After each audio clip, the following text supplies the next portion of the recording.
السلام علیکم ورحمۃ اللہ وبرکاتہ۔ الحمدللہ رب العالمین والصلاة والسلام علی سید الانبیاء والمرسلین، اما بعد فاعوذ باللہ من الشیطان الرجیم، بسم اللہ الرحمن الرحیم۔ لن ینال اللہ لحومها ولا دماؤها ولکن ینالہ التقوی منکم۔ صدق اللہ العلی العظیم وصدق رسولہ النبی الکریم ونحن علی ذلک من الشاہدین والشاکرین۔ سامعین کرام اور عزیزان ملت، اللہ کا بڑا کرم ہے کہ اللہ تعالیٰ نے ہمیں اور آپ کو عشرہ ذی الحجہ کا مہینہ عطا فرمایا۔ یہ وہ مبارک مہینہ ہے جس میں تمام دنیا کے ایمان والے، کالے گوڑے بڑے چھوٹے، تمام دنیا کے ایمان والے اللہ کے گھر مکۃ المکرمہ میں حاضر ہو کر اسلام کا ایک رکن حج ادا کرتے ہیں۔ انشاءاللہ وہ وقت بہت قریب ہے۔ اللہ تعالیٰ ان حاجیوں میں ہمارا بھی شمار فرمائے، ان کی دعاؤں میں ہمارے لیے اور آپ کے لیے بھی حصہ ہو، اور اللہ ہمیں بھی اور آپ کو بھی حج کی توفیق عطا فرمائے۔ یہ اسلام کا سب سے بڑا رکن ہے حج، اور اس کے شروع کے جو 10 دن ہیں جس کو ہم عشرہ ذی الحجہ کے نام سے جانتے ہیں، اللہ کے نبی صلی اللہ علیہ وسلم فرماتے ہیں کہ عشرہ ذی الحجہ کے روزے رکھنا اور رات کو عبادت و نوافل میں وقت گزارنا یہ اللہ کو بہت زیادہ محبوب ہے۔ ان 10 دنوں میں اپنے آپ کو گناہوں سے بچائے رکھنا یہ نیک لوگوں کی نشانی ہے۔ میں نے قرآن مقدس کی ایک آیت پڑھی ہے، لن ینال اللہ لحومها ولا دماؤها ولکن ینالہ التقوی منکم۔ اس مہینے میں جو سب سے بہترین عمل اور جو خاص اللہ کی عبادت ہے وہ قربانی ہے۔ قربانی ایک ایسا عمل ہے جس عمل کے ذریعے ہم یہ چاہتے ہیں، ہر ایمان والا یہ چاہتا ہے کہ اللہ ہم سے راضی ہو جائے، اور ہمارے قربانی کرنے کا مقصد بھی اللہ کو راضی کرنا ہوتا ہے۔ قرآن میں اللہ خود فرماتے ہیں کہ تم جو قربانی کرتے ہو اس کا گوشت اور خون اللہ کو نہیں پہنچتا۔ اللہ کو اگر کوئی چیز پہنچتی ہے تو وہ آپ کی نیت ہے کہ آپ کس نیت سے قربانی کر رہے ہیں۔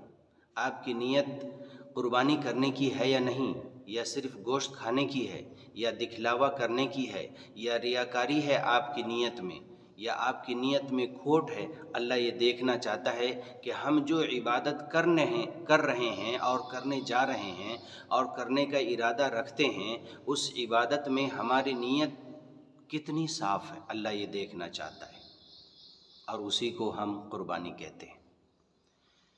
قربانی میں سب سے بہترین عمل اور سب سے پہلا اول نمبر 1 پر جو بات آتی ہے وہ سب سے پہلے نیت ہے۔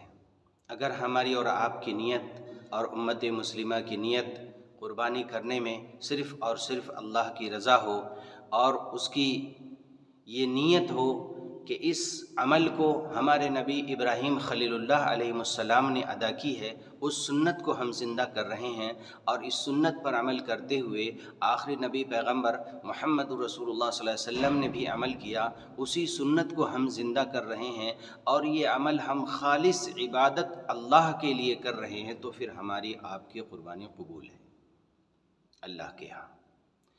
بڑے جانوروں میں 7 لوگوں کا حصہ ہوتا ہے۔ اگر ان 7 لوگوں میں سے کسی ایک کی نیت بھی اگر خراب ہو گئی تو پھر 6 لوگوں کی قربانی بھی خراب ہو جاتی ہے، ان کو کوئی اجر نہیں ملے گا۔ اس لیے بڑے جانور میں جتنے لوگ حصہ لیتے ہیں 7 آدمی، ان 7 کی نیت بالکل درست اور صاف ہونی چاہیے کہ ہماری نیت یہ ہے کہ ہم اللہ کی رضا کے لیے قربانی کر رہے ہیں، اپنے نبی کے ایک سنت کو زندہ کر رہے ہیں۔ اب قربانی کن پر واجب ہے؟ فرمایا اللہ کے نبی صلی اللہ علیہ وسلم نے کہ جن کے پاس 52.5 تولہ چاندی ہو، جن کے گھر میں ہو، اگر بیوی کے پاس ہے اس کے پاس بھی، اس پر بھی قربانی واجب ہے۔ 52.5 تولہ چاندی، 52.5۔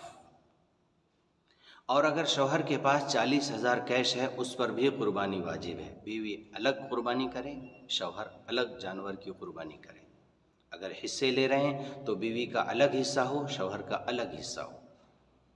اور پھر فرمایا کہ قربانی کے جانور کو آپ اپنے ہاتھ سے ذبح کریں، چند دن پہلے اسے اپنے گھر لائیں، کھلائیں پلائیں، اچھے سے اس کی پرورش کریں، اور پھر خوب اس سے محبت کریں، اور پھر اسے اپنے ہاتھ سے ذبح کریں۔ یہ اللہ کے نبی صلی اللہ علیہ وسلم کی سنت مبارکہ ہے۔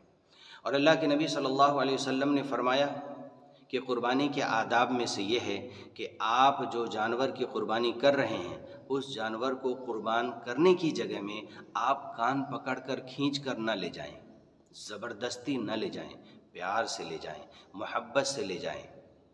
اس کے بعد فرمایا اس کے پیر باندھ دیے جائیں اور چھری کو تیز کر لیا جائے۔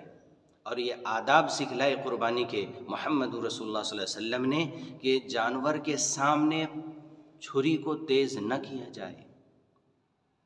یہ سب قربانی کے وہ آداب ہیں جو ہمارے معاشرے میں نہیں دیکھی جاتی۔ یہ تو جانور ہے، کون سمجھتا ہے، کیا سمجھتا ہے، لیکن اللہ کے نبی صلی اللہ علیہ وسلم نے منع فرمایا کہ قربانی کے جانور کو زبردستی کان پکڑ کر گھسیٹ کر کھینچ کر اس کو تکلیف دے کے قربان کرنے کی جگہ میں نہ لے جائیں۔ آپ منع فرمایا، اس کو بھی تکلیف پہنچتی ہے۔ اس بات کا خیال ہر قربانی کرنے والے انسان کو رکھنا چاہیے۔